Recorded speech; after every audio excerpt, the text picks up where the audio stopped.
자, 이번 파트는 이제 생태계 평형에 대해서 얘기를 할 거예요. 자, 뭐에 대해서 얘기한다? 생태계 평형. 자, 평형이라는 건 말 그대로 어때요? 일정하게 유지되는 걸 우리가 보통 평형이라고 얘기를 하지. 그러니까 생태계가 안정적으로 유지되는 걸 우리가 생태계 평형이라고 얘기를 하는데, 자, 이 생태계 안정적으로 유지가 되려면 먹이 관계 구조 자체가 굉장히 안정적으로 구성이 돼야 된단 말이야. 그래서 이 먹이 관계를 보면 크게 먹이 사슬 관계랑 먹이 그물 관계로 나타날 수 있는데, 자, 사슬 관계는 이렇게 어때요? 1차원적으로 구성된 게 사슬이지, 그치? 생산자 1차, 2차, 3차 소비자. 자, 이렇게 가는데, 만약 예를 들어서 이 상태면 어때? 1차 소비자 뒤졌어요. 그럼 어때? 1차 소비자를 먹고 살아야 되는 게 2차지, 그치? 그럼 2차도 뒤지고 3차도 뒤지고 결과적으로 어때요? 다 뒤져버린단 말이야. 그럼 문제가 심각하지? 자, 그러면 생태계 평형을 유지하기 위해서는 먹이 사슬 구조가 어때요? 굉장히 불편한 거야. 먹이 그물 구조다. 자, 예를 들어서 여기 생산자가 있고요. 1차 소비자. 뭐 예를 들어서 뭐 다람쥐가 죽었다라고 칩시다. 자, 다람쥐가 죽어도 어때요? 뭐 도마뱀이나 뭐 독수리 같은 경우는 어때요? 뭐 토끼도 잡아먹고 쥐도 잡아먹고 뭐 도마뱀이나 뭐 이런 것들 참새 이런 것들 잡아먹으니까 문제가 없지. 그러니까 먹이 구조가 굉장히 복잡해서 그물처럼 되어 있으면 생태계 평형을 유지하는 데 도움이 된다라는 걸 얘기를 하는 거야. 자, 어려운 거 없죠? 자, 두 번째는 먹이 사슬하고 에너지 흐름인데 이 생태계에서는 자, 먹이 사슬을 통해 유기물의 형태로 자, 상위 영양 단계로 에너지가 이동이 된대. 자, 근데 이 에너지가 이동이 될 때 내가 가지고 있는 에너지가 100이라고 해서 100의 에너지가 그대로 다 상위 영양 단계로 전달이 되는 게 아니라 내가 예를 들어서 100의 에너지를 가지고 있다라고 쳐봐. 그러면 나도 살려면 어때? 에너지를 소비해야 될 거 아니야, 그치? 내가 에너지를 소비하면 어떤 형태로 최종적으로 바뀌냐면 열의 형태로 바뀌어서 빠져나간단 말이야. 그럼 예를 들어서 100 중에 90을 썼어. 그럼 누군가가 날 잡아 먹었단 말이야, 그치? 그럼 얼마 남는 거야?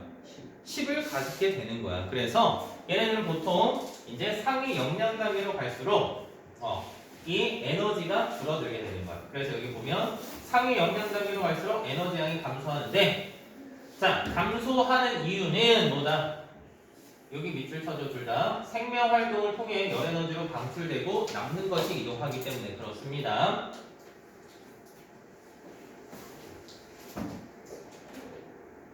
됐니? 자, 그러면 이 영양 단계나 아니면 에너지나 생물량이나 개체수들을 우리가 뭐 생산자 1차, 2차, 3차 소비자로 분해했을 때, 자, 이렇게 피라미드의 형태로 나오는데 그걸 우리는 생태 피라미드라고 얘기를 한다. 자, 이 생태 피라미드는 또 별표 3개 정도 해줍시다. 어려운 내용은 아니지만 그래도 중요하니까 기억합시다. 자, 먹이 사슬에서 각 영양 단계에 속하는 생물의 에너지양, 그 다음에 생물량, 개체수를 하위 영양 단계부터 상위 영양 단계로 쌓아 올리면, 자, 얘네들이 어떤 상태? 피라미드 형태로 나타나게 된다. 그러니까 에너지량, 생산자가 280을 가지고 있었는데 얘가 어때요? 생활하는 데 쓰겠지? 그러면 어때요? 한 10% 남았나? 한 14.8 정도가 남았어. 그러면 이 위에 것도 10%, 또 10% 이런 식으로 점점점 어때요? 줄어들면서 피라미드의 형태를 갖게 되는 거고요. 이 생물량이라는 건 같은 공간에 1제곱미터당 몇 g을 가지고 있느냐를 얘기를 하는 거야. 그럼 생산자가 많고 1차, 2차, 3차로 갈수록 줄어드는 양. 그러니까 예를 들자면 이런 거야. 여기가 만약에 우리가 자연환경이야, 산이야. 그럼 이 산에서 요만큼의 공간 있지. 이만큼의 사는 공간들에 뭐 생산자를 싹 다 모아서 수분을 보통 제거를 시켜. 물을 빼고 나머지 그 생물들이 가지고 있는 유기물의 양. 그 다음에 이제 1차 소비자들을 모아서 1차 소비자들의 양. 2차 소비자를 모아서 2차 소비자의 양. 3차를 모아서 3차 소비자의 양. 이런 식으로 표현한 게 바로 생물량. 그 다음 개체수는 어때요? 얘네들 몇 개 있는지 몇 마리 있는지를 얘기를 한 겁니다. 자, 그리고 이 에너지 피라미드 보면 상위 영양 단계로 갈수록 자, 에너지 양은 감소하고요. 자, 생물량 같은 경우는 서식하는 생물 전체의 무게로 몸을 구성하는 유기물에서 에너지가 저장되어 있다. 상위 영양 단계로 갈수록 이 생물량은 감소하겠죠. 자, 그 다음에 개체수도 마찬가지. 자, 그리고 하나 더 기억해야 되는 게, 자, 에너지 효율성이에요. 야, 그러면 상위 영양 단계로 가면 갈수록 얘네들이 흡수할 수 있는 에너지가 어때요? 적어지지, 그치? 그러면 에너지 효율이 낮다면 적은 양의 에너지를 흡수해서 우리가 많이 활용을 못하면 당연히 얘네들이 어때? 잘 살지 못하는 거지. 그래서 보통 에너지 효율은 상위 영양 단계로 갈수록 높아지거나 아니면 같아집니다. 같거나 높아요. 일반적으로.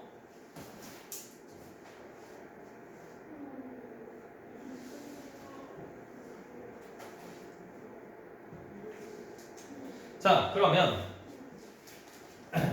이제 결과적으로 생태계가 평형이 되려면 자, 종류, 개체수, 물질의 양, 에너지 흐름 등이 안정한 상태를 유지하는 걸 우리가 보통 생태계 평형이다라고 얘기를 하는 거야.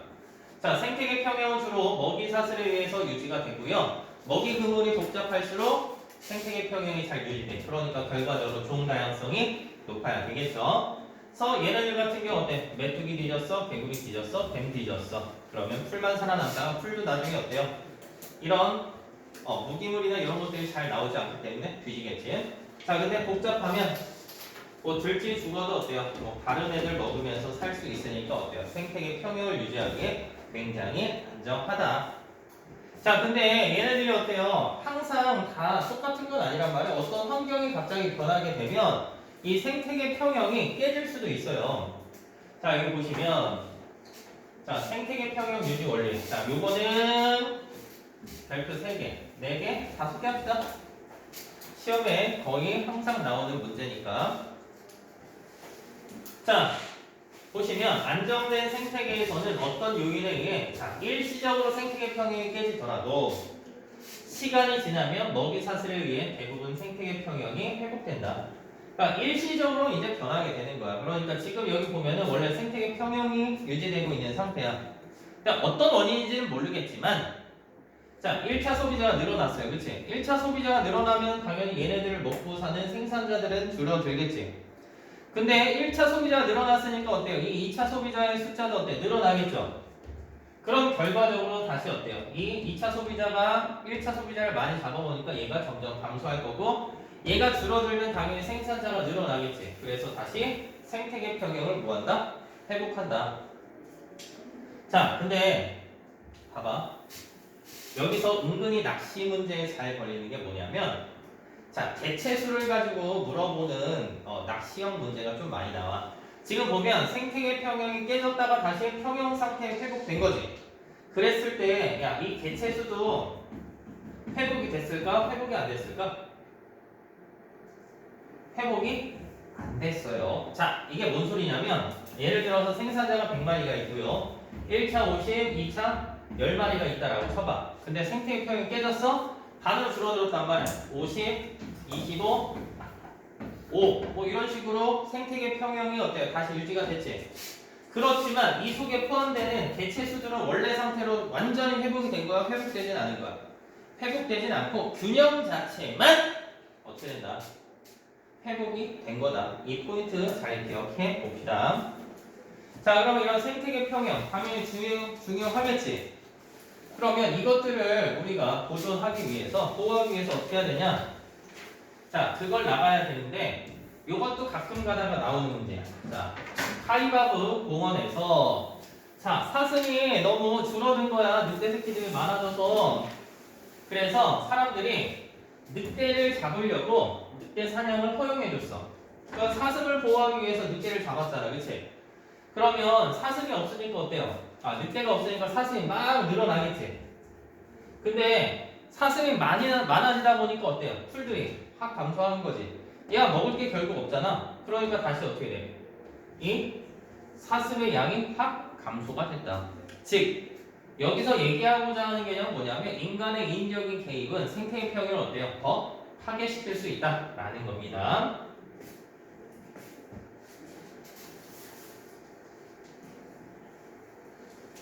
자, 여기 보시면 환경변화와 생태계, 안정된 생태계에서는 환경변화가 일어나 일시적으로 생물의 종류와 개체수가 변하더라도 대부분의 생태계 평형을 회복할 수 있지만 그 한계를 넘으면 생태계 평형이 깨질 수 있다.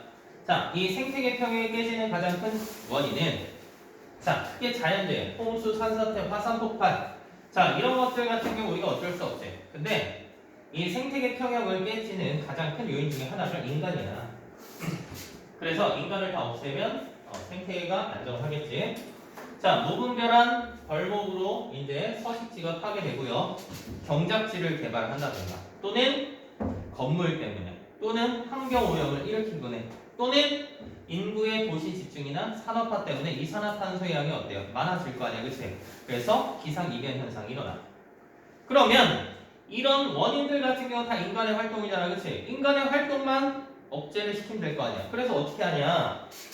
봤더니 자, 생물의 서식지를 보호하고 훼손된 서식지를 보호한다. 그래서 우리가 보통 청계천 가본 친구 있어요? 현승이 누구랑 갔어요? 엄마 아빠랑 같이. 그렇지, 효도했네. 효도가 아닐 수도 있잖아, 그치? 엄마 아빠 데이트하러 갔는데 어때? 현승이가 눈치 없이 끼어들었을 수도 있고, 그치? 아유, 잘 지내라. 자, 그런 것들이 대표적으로 이렇게 서식지 보건 사업. 자, 그 다음에 국립공원으로 지정해요. 우리가 보통 지리산 같은 경우도 어때요? 국립공원인데 얘네들은 그래서 한 1년이나 2년이나 이렇게 사람들한테 개방해 놓다가 이제 좀 자연이 훼손될 것 같아. 그러면 또 차단을 해버려. 그래서 사람들 못 가게. 그래서 국립공원 같은 경우를 지정하고요. 도시의 열섬 현상은 건물이나 이런 것들 플러스 이제 자동차나 이런 것들의 매연 때문에 도시 자체가 따뜻해지는 걸 얘기를 해요. 그렇게 되면 이제 또 문제가 생기니까 그런 것들을 좀 제거하기 위해서 이제 옥상 정원을 만든다든가 도시 중심부에 이제 숲을 만드는 거. 미국에 보면 어때요? 제일 대표적인 공원이 센트럴 파크 이런 것들이 있는데 이 센트럴 파크 가봤죠? 가봤어? 가본 사람? 나도 못 가봤어. 자, 아무튼 그렇게 도심에다가 이제 숲을 조성을 하면 그만큼 어떻게 되는 거야? 이제 생태계가 좀 보존이 될 수가 있고요. 자, 마지막으로 이제 천연기념물 지정 이런 것들을 통해서 보호하면 우리가 최대한 생태계를 보호할 수가 있다. 자, 됐습니까?